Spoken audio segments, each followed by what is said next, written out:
Social മീഡിയയിൽ ഒരു video വൈറലാകാൻ ചിലപ്പോൾ നിമിഷങ്ങൾ മതി.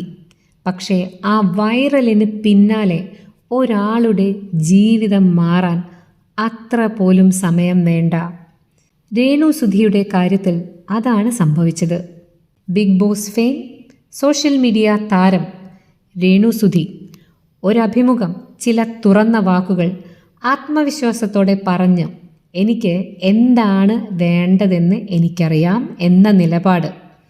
അതോടെ സോഷ്യൽ മീഡിയയിൽ ഒരു പുതിയ ചർച്ച പിറന്നു.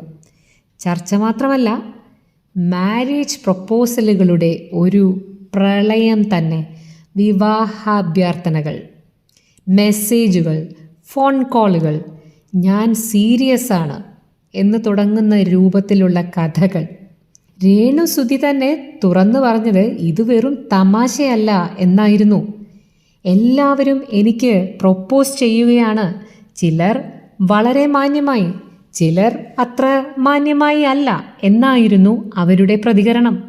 ഇത് ഒരു അഭിനേത്രിയുടെ സൗന്ദര്യത്തെക്കുറിച്ചുള്ള കഥയല്ല.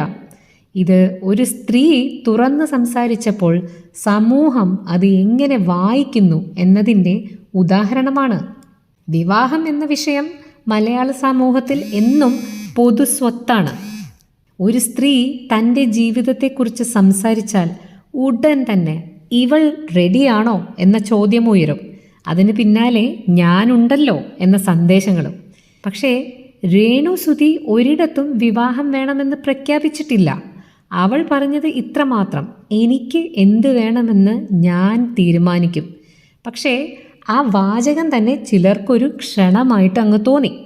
വൈറലായതോടെ ചിലരിത് തമാശയായി കണ്ടു, ചിലരിതിനെ അറ്റൻഷൻ സീക്കിംഗ് എന്ന് വിളിച്ചു, മറ്റ് ചിലർ ഇത് ഒരു അവസരമായി കണ്ടു.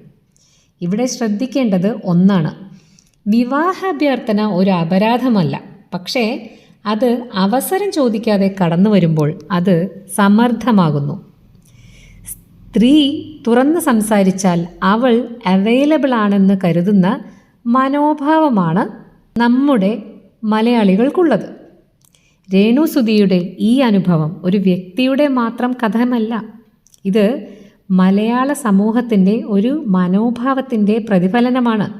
ഇൻബോക്സ് നിറയാം, കമൻറ്റുകൾ കൂടാം, പക്ഷേ അവസാനം തീരുമാനമെടുക്കേണ്ടത് ഒറ്റയാളാണ്.